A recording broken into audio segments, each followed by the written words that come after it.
Anda kembali di Anyus Pagi pemirsa bersama saya Yasmina. Tadi ada rekan saya Camar Heda.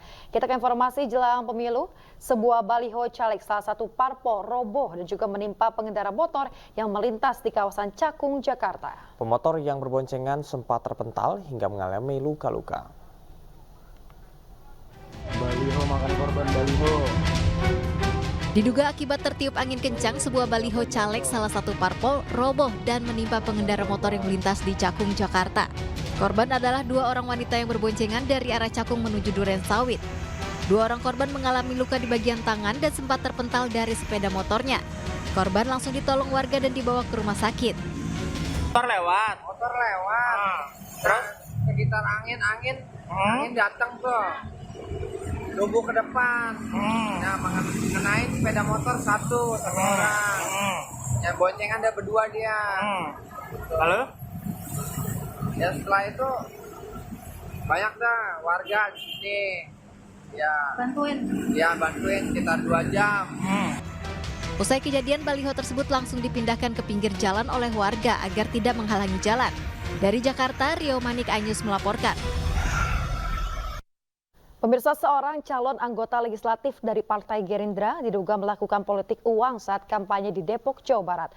Uang itu dibagikan caleg kepada ibu-ibu saat acara bazar sembako.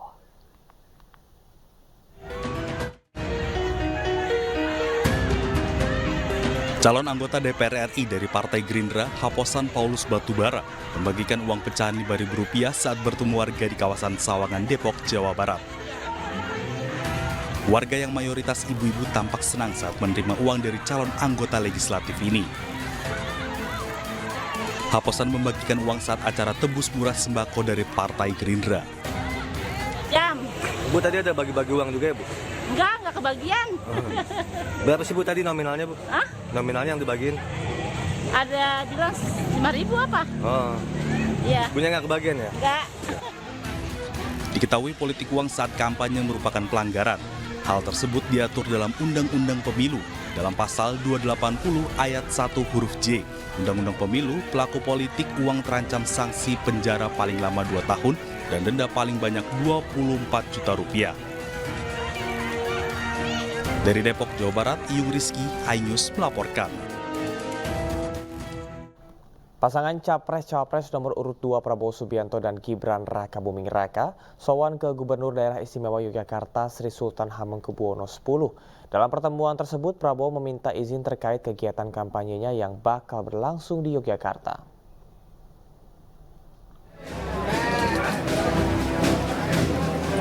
Usai bertemu Sultan Hamengkubuwono selama 1 jam, Capres dan Cawapres nomor urut 2 Prabowo Subianto bersama Gibran Rakabuming Raka meminta izin kepada Gubernur Daerah Istimewa Yogyakarta terkait kegiatan kampanyenya yang bakal berlangsung di Yogyakarta. Soan melaporkan minta izin masuk ke daerah lah, dapat juga tadi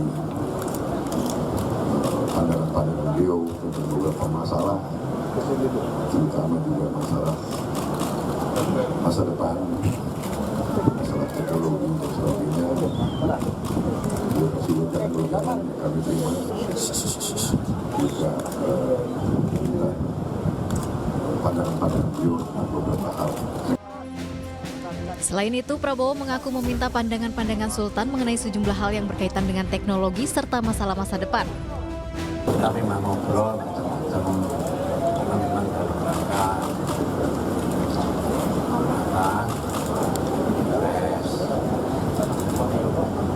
rumah itu kita bicara secara umum nanti ya kita tukar pikiran saja. Sementara itu, Sri Sultan Hamengkubuwono X menegaskan tidak ada pembahasan yang bersifat khusus dalam pertemuan bersama Prabowo dan Gibran. Kedatangan pasangan Capres-Cawapres nomor urut 2 ini juga mendapatkan sambutan dari para relawan dan simpatisan. Dari Yogyakarta, Gunanto Farhan, iNews melaporkan. Pemirsa, calon presiden nomor urut 1 Anies Baswedan berkampanye di Cikarang, Bekasi, Jawa Barat. Di hadapan massa pendukungnya, Anies menargetkan kemenangan 80% di Jawa Barat.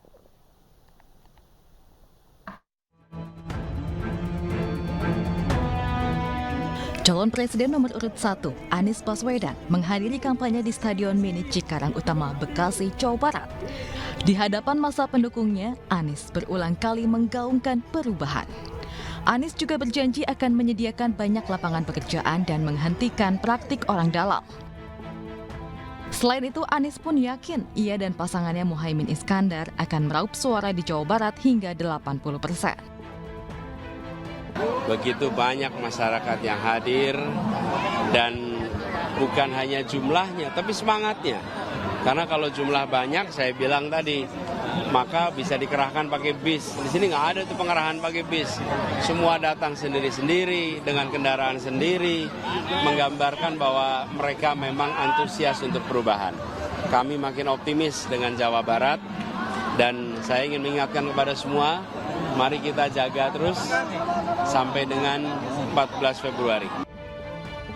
Anies mengajak seluruh pihak untuk datang ke TPS 14 Februari 2024 mendatang dan mengawal jalannya pemungutan suara agar betul-betul jujur, adil, dan bebas dari kecurangan. Dari Bekasi, Jawa Barat, Ismalia Nadifa, iNews melaporkan.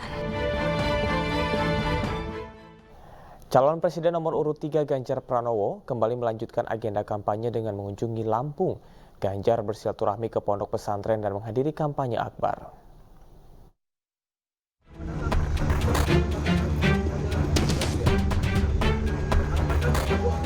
Calon Presiden nomor urut 3 Ganjar Pranowo kembali melanjutkan kampanye dengan mengunjungi Lampung. Kedatangan Ganjar saat tiba di Bandara Raden Intan II disambut adat kerajaan skala bak Kepaksian Pernong dengan atraksi silat labung angin. Atraksi silat labung angin kerajaan skala bak ini merupakan tradisi adat khusus penyambutan tamu agung atau kehormatan yang datang ke bumi Lampung. Ganjar Pranowo dijadwalkan menghadiri istighosa dan doa bersama kemenangan Capres-Cawapres nomor urut 3 Ganjar Mahfud di Ponpes Rodlotus Solihin di Desa Bumi Restu, Kecamatan Panas, Lampung Selatan. Bagaimana guru agama, wabil khusus guru Madin ya, karena sebagian besar muslim mendapatkan perhatian dan insentif. Bagaimana memanfaatkan zakat infak sodakoh untuk pengembangan keumatan, ya, termasuk tentu pembinaan-pembinaan kerohanian untuk membuat anak-anak kita ya spiritualnya bagus, tapi karakternya juga bagus, menghormati sesama dan mereka punya jiwa yang moderat. Saya kira ini penting untuk bangsa ini. Ganjar akan menghadiri gelaran kampanye akbar di lapangan Expo Kalian dan Lampung Selatan. Kegiatan istighosa dan kampanye akbar ini dihadiri puluhan ribu pendukung dan relawan Ganjar Mahfud. Dari Bandar Lampung, Andreas Afandi, iNews melaporkan. Pemirsa, selama debat calon wakil presiden yang kedua kalinya diselenggarakan, lagi-lagi Gibran Rakabuming Raka menggunakan taktik menyerang. Bahkan Gibran tak segan menggunakan gimmick dalam menyerang dua pasangan lainnya.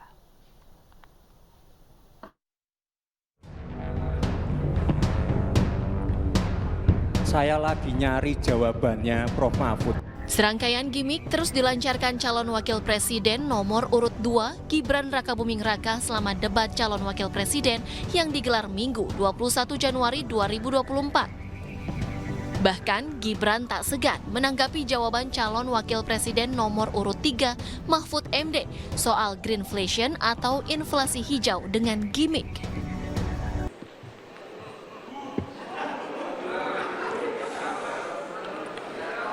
Saya lagi nyari jawabannya Prof. Mahfud. Saya nyari-nyari di mana ini jawabannya. Kok nggak ketemu jawabannya. Saya tanya masalah inflasi hijau kok malah menjelaskan ekonomi hijau. Saya juga ingin mencari itu jawabannya ngawur juga tuh. Gila ini. Ngarang-ngarang ndak karuan mengkaitkan dengan sesuatu yang tidak ada. Gitu ya. Begini loh, kalau akademis itu gampangnya kalau bertanya yang kayak gitu-gitu tuh recehan, gitu, recehan. Tidak hanya gimmick, dalam debat kemarin Gibran juga kerap menyerang dengan singkatan. Ketika diminta menjelaskan, Gibran kembali menyerang Mahfud MD dengan sebutan Profesor. Mahfud pun menanggapi dengan santai serangan Gibran. Bagaimana cara mengatasi greenflation? Terima kasih. Masih ada waktu, Bapak Gibran. Aturan, istilah. Kami sampaikan kembali terminologi atau singkatan, mohon untuk dijelaskan. Enggak, tunggu. Silakan dilanjutkan. Masih ada waktu. Ini tadi tidak saya jelaskan karena kan beliau kan seorang profesor. Sesuai dengan Oke, aturan. Greenflation adalah inflasi hijau. Serangan juga diberikan kepada calon wakil presiden nomor urut 1 Muhaimin Iskandar tentang catatan. Muhaimin langsung membalas serangan Gibran. Enak banget ya Gus ya, jawabnya sambil baca catatan tadi. Terima kasih. Saya catat sedikit. Yang penting ini bukan catatan Mahkamah Konstitusi. Gibran Rakabuming Raka dikenal kerap tampil menyerang selama debat calon wakil presiden. Meski kerap menyerang, namun substansi jawaban calon wakil presiden nomor urut 2 kerap menjadi pertanyaan. Tim Liputan iNews melaporkan. Pemirsa, calon presiden nomor urut 3 Ganjar Pranowo menuliskan cuitan tentang pepatah Jawa usai debat keempat Pilpres 2024. Pepatah Jawa itu jika diartikan adalah sebagai pengingat agar seseorang tidak bersikap sombong.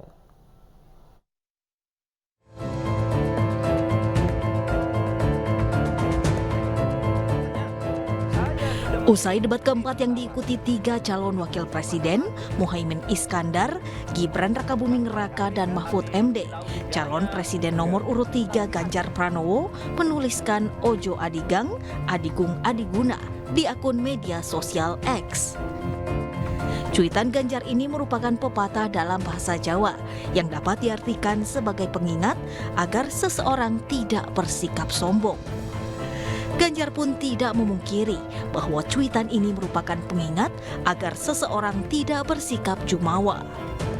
Berarti makna tweet Ojo Adigung makna tweet Bapak yang Ojo Adigung itu? Ya, dalam suasana politik seperti ini jangan merasa jumawa, jangan merasa paling hebat, jangan merasa dirinya lebih menguasai gitu. Untuk semua. Jangan tersinggung kalau ada yang nge-tweet gitu, dan jangan baperan. Debat keempat Pilpres pada Minggu malam menjadi trending topik di media sosial X. Warganet mengkritik beberapa gimmick yang ditunjukkan Gibran Rakabuming Raka. Seperti yang disampaikan sutradara Ernest Prakasa, Ernest menyesalkan sikap arogan dan mempertanyakan seolah negara milik ayahnya. Akun X milik Profesor Zubairi menuliskan berdebat sengit itu boleh, tetapi tidak merendahkan orang lain dengan bahasa tubuh tidak sopan.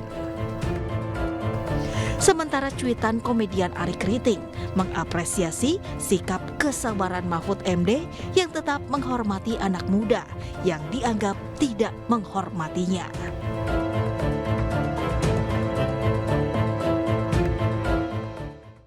Pemirsa, perbincangan netizen di media sosial mengenai debat Cawapres menjadi trending topik. Warganet mengkritik beberapa gimmick yang ditujukan Gibran Rakabuming Raka.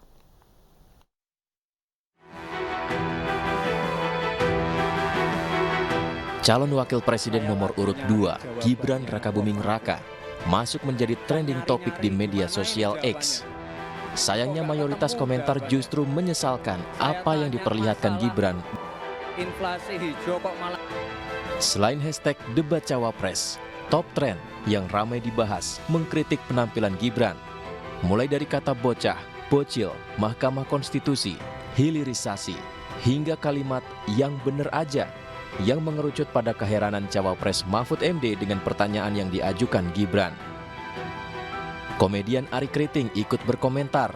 Ia mengapresiasi sikap kesabaran Mahfud MD, tetap menghormati anak muda yang dianggap tidak menghormatinya. Berbeda lagi dengan sutradara Ernest Prakasa. Ia menyesalkan sikap arogan dan mempertanyakan seolah negara milik ayahnya. Akun X milik Profesor Zubairi menuliskan berdebat sengit itu boleh, tapi tidak merendahkan orang lain dengan bahasa tubuh tidak sopan. Masih banyak komentar-komentar lain di media sosial yang mengkritik penampilan Gibran Rakabuming Raka usai debat Cawapres keempat, mulai dari dianggap kosong hingga minta biarkan pengalaman yang membentuk diri untuk memunculkan potensi.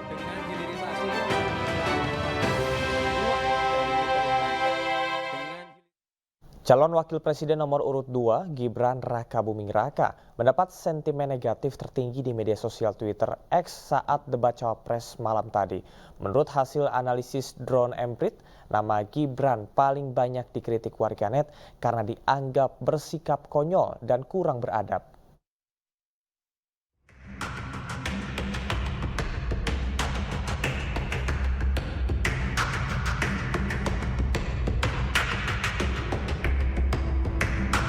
Calon Wakil Presiden nomor urut 2 Gibran Rakabuming Raka mendapat sentimen negatif tertinggi di media sosial X atau Twitter saat debat keempat Pilpres 2024 Minggu malam. Hasil analisis drone Emprit terhadap kicauan warganet di Twitter pada Minggu pukul 7 hingga 10 malam menunjukkan Gibran paling banyak disebut warganet. Dari total mention 142.469, Cawapres nomor urut 2 Gibran Rakabuming Raka mendapat sentimen negatif tertinggi yakni 60% di media sosial X. Namun Gibran juga mendapat sentimen positif sebesar 33% dan netral 7%. Sementara itu Cawapres nomor urut 1 Muhaimin Iskandar mendapat total mention 141.293 dan sentimen positif terbesar yakni 80%. Cak Imin juga mendapat sentimen netral sebesar 14% dan negatif 6%. Dari total mention 71.647, Cawapres dari Partai Perindo Mahfud MD mayoritas mendapat sentimen positif 79%, sentimen negatif 12%, dan netral 9%.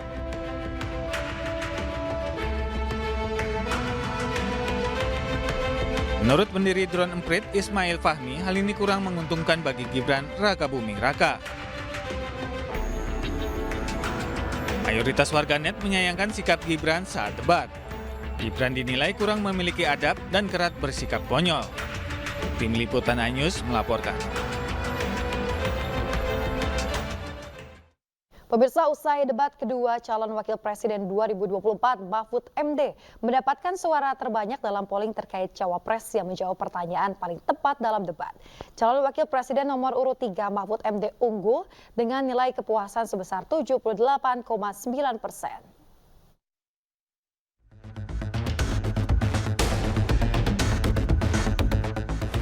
Penampilan calon wakil presiden nomor urut 3 Mahfud MD paling memuaskan dalam debat keempat Pilpres 2024 yang digelar KPU di JCC Senayan, Jakarta Minggu malam.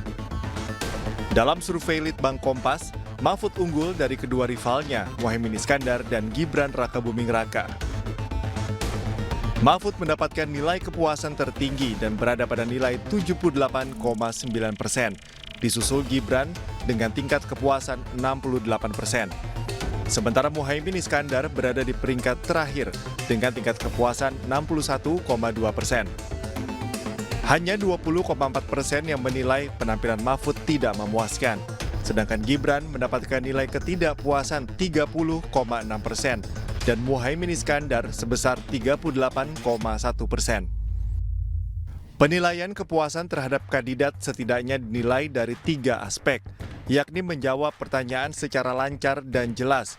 Mahfud memperoleh nilai 7,4, sedangkan Gibran mendapatkan nilai 7,1 dan Muhaimin Iskandar meraih nilai 6,9.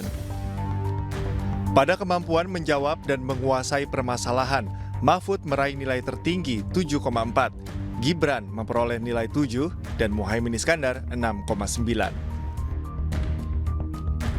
Sementara pada aspek penampilan kandidat di atas panggung, Mahfud MD tetap unggul dengan nilai 7,7.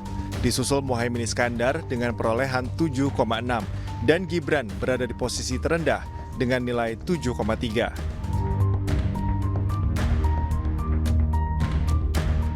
Selain itu, Mahfud juga unggul dalam polling yang diselenggarakan oleh iNews TV. Mahfud MD dianggap sebagai cawapres yang paling bagus menjawab pertanyaan dalam debat dengan perolehan 54%. Disusul Muhaimin Iskandar dengan perolehan 24% dan Gibran Rakabuming Raka dengan perolehan 22%. Tim Liputan iNews melaporkan.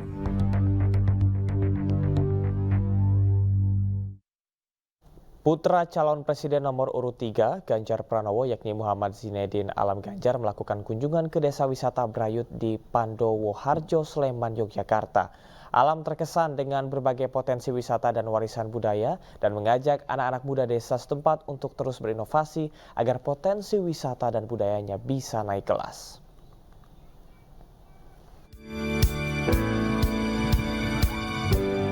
Muhammad Zinedin Alam Ganjar atau akrab disapa Alam Ganjar hari Senin melakukan lawatan ke desa wisata Brayut di Pandowo Harjo, Sleman, Yogyakarta. Kehadiran putra calon presiden nomor urut 3 Ganjar Pranowo tersebut disambut hangat puluhan anak-anak muda milenial. Alam kemudian melakukan pertemuan sarasehan dan tanya jawab dengan generasi muda seputar banyak hal. Di antaranya tentang potensi budaya wisata, kerajinan UMKM, pertanian dan peternakan, hingga soal demokrasi di Indonesia. Alam terkesan dengan berbagai potensi wisata dan warisan budaya yang dikembangkan masyarakat. Dalam kesempatan tersebut, Alam juga mengajak anak-anak muda desa setempat untuk terus berinovasi agar potensi wisata dan budayanya bisa naik kelas. Nilai adat, nilai kebudayaan, kultur menjadi fundamental utama. Tapi bagaimana kita bisa masuk mengingatkan anak muda di situ, itu yang menjadi tugas kita bersama. Dan intinya sih harapannya dengan inovasi-inovasi ini dan keterlibatan anak muda, itu setiap desa bisa naik kelas dan semua masyarakat desa bisa sejahtera sesuai dengan segala. Seusai melakukan pertemuan dan tanya jawab, Alam Ganjar menyempatkan diri menikmati menu hidangan bersama-sama. Alam berharap ke depan desa wisata Brayut akan terus berkembang dengan segala nilai sejarah dan potensi budaya yang ada dan bisa mengikuti perkembangan zaman, termasuk dalam hal peningkatan perekonomian wisata di pedesaan. Dari Sleman, Yogyakarta, Heru Trijoko melaporkan. Pemirsa, Ridwan Kamil kembali dilaporkan ke Bawaslu atas dugaan praktik politik uang. Dalam pelaporan, Ridwan Kamil diduga telah melakukan politik uang saat menghadiri acara BPD di Kabupaten Tasikmalaya.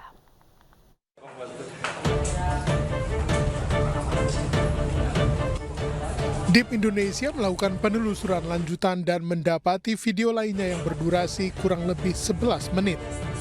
Video menampilkan isi acara mulai saat Ridwan Kamil memberi sambutan hingga akhir.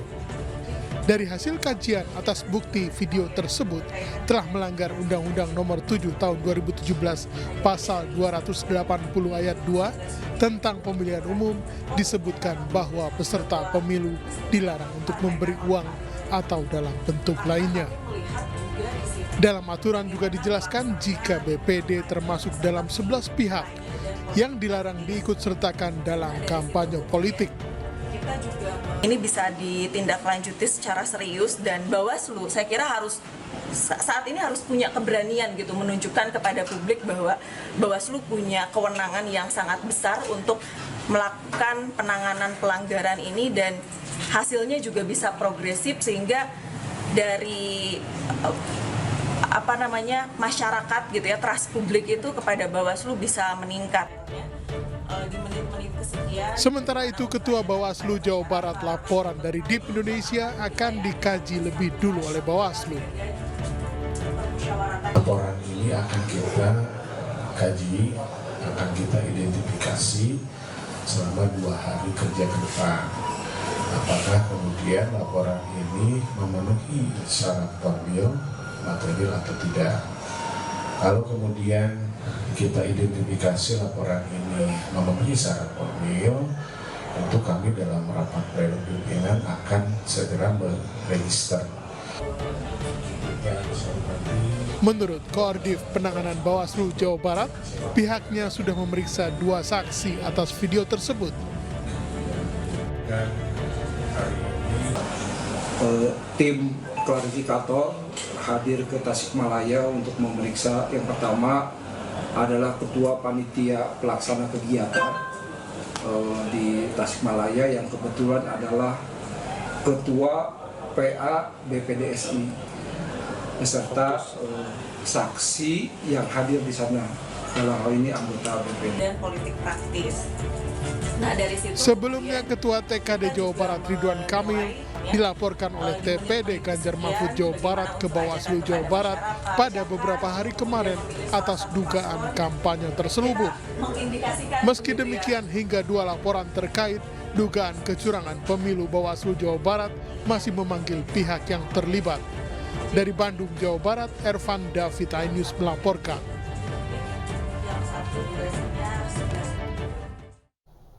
Kampanyekan pemilu damai dengan berkeliling kampung dilakukan komunitas ondel-ondel Jakarta. Ondel-ondel diiringi alunan musik khas Betawi, gambang kromong sambil membawa sejumlah atribut bertuliskan pemilu damai. Aksi pemilu damai digelar di kawasan Rawasari, Cempaka Putih, Jakarta Pusat, Minggu siang. Para pelaku seni ondel-ondel berkeliling pemukiman padat penduduk melewati gang-gang sempit. Meski mengkampanyekan salah satu paslon, komunitas ondel-ondel Jakarta mengajak masyarakat agar selalu menjaga perdamaian demi menciptakan pemilu yang damai. Besar pemilu damai, gitu.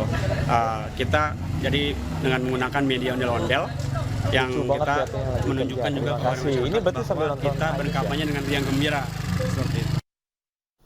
Turut menjaga kesehatan masyarakat serta meringankan ekonomi rakyat kecil menjadi komitmen dan perjuangan Partai Perindo. Program Bazar Murah dan juga cek kesehatan gratis kali ini digelar di Kelurahan Sangiang, Kecamatan Priuk, Kota Tangerang, Banten.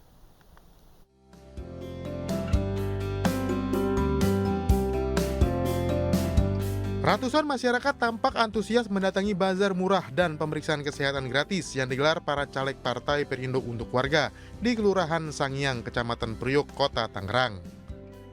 Program yang dihadiri langsung Ketua Umum Partai Perindo Haritanu Sudibyo ini mendapat sambutan hangat dari masyarakat karena membantu meringankan beban rakyat kecil. Oh, ada bazar, terus ada cek kesehatan, ya dapat bagi-bagi minyak, beli 5.000 gratis. Dikasih obat, Bu? Kasih obat, kasih vitamin. Terima kasih kepada Bapak Haritanu dan Ibu Ignita. Udah, semoga sukses ke depannya. Kehadiran Ketua Umum Partai Perindo Haritanu Sudibyo mendapat sambutan hangat para warga. HT juga menyapa warga dan mengenalkan para caleg Partai Perindo yang akan berjuang mewujudkan kesejahteraan. Bakti sosial ini merupakan rangkaian kegiatan dari Partai Perindo untuk menegaskan kepada masyarakat bahwa perjuangan kami ini memperjuangkan kesejahteraan rakyat kecil. Kalau kader Partai Perindo duduk sebagai wakil rakyat, tugas mereka satu yang paling utama, memperjuangkan kesejahteraan mereka. Partai Perindo adalah untuk melayani masyarakat untuk kesejahteraan Indonesia. Tentu di sini kita mengadakan bazar dan pengecekan gratis itu merupakan salah satu langkah Perindo, program Perindo untuk melayani masyarakat. Apalagi pada saat wakil-wakil yang duduk di parlemen lebih maksimal lagi membantu kesejahteraan rakyat karena bersinergi dengan eksekutif. Program bazar murah dan pengecekan kesehatan gratis menjadi simbol perjuangan Partai Perindo serta kesungguhan dalam mendukung pasangan Capres dan Cawapres Ganjar Mahfud pada Pilpres 2024 mendatang. Tim Liputan iNews melaporkan. Pemirsa, program pemeriksaan kesehatan dan penyuluhan stunting menjadi salah satu fokus Partai Perindo dalam mensejahterakan masyarakat. Melalui program ini, Partai Perindo ingin meningkatkan mutu kesehatan masyarakat sekaligus ikut membantu pemerintah dalam memerangi stunting di Indonesia.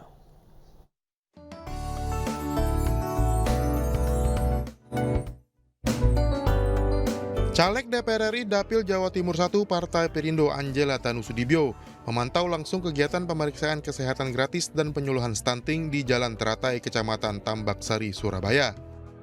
Selain menjadi ajang penyampaian visi misi, kegiatan ini menjadi bukti dan komitmen Partai Perindo yang fokus terhadap permasalahan kesehatan masyarakat serta pencegahan stunting. Kesehatan berkala ini sangat penting sekali karena ini adalah bagian dari pencegahan sebetulnya. Kita mengetahui apa yang kurang sehat dalam diri kita sehingga bisa dideteksi lebih dini, jadi tidak nunggu parah dulu. Nah ini adalah salah satu program dari Partai Perindo bekerja sama dengan MNC Peduli, dan saya harap ini bisa terus dirasakan oleh seluruh masyarakat. Masalah kesehatan ini saya kira lebih penting, makanya saya kan untuk Partai Perindo ini masalah kesehatan lebih ditingkatkan lagi, cara pemeriksaan, sering ada obat-obatan gratis. Tak ketinggalan dalam kegiatan ini Angela Tanusudibio yang juga Wakil Ketua Umum Partai Perindo bidang ekonomi digital dan kreatif ini juga memberikan edukasi kepada masyarakat mengenai tata cara pencoblosan surat suara di pemilu 2024, sekaligus mensosialisasikan visi misi Capres-Cawapres nomor urut 3 Ganjar Mahfud. Dari Surabaya, Jawa Timur, Yuda Prawira, iNews melaporkan.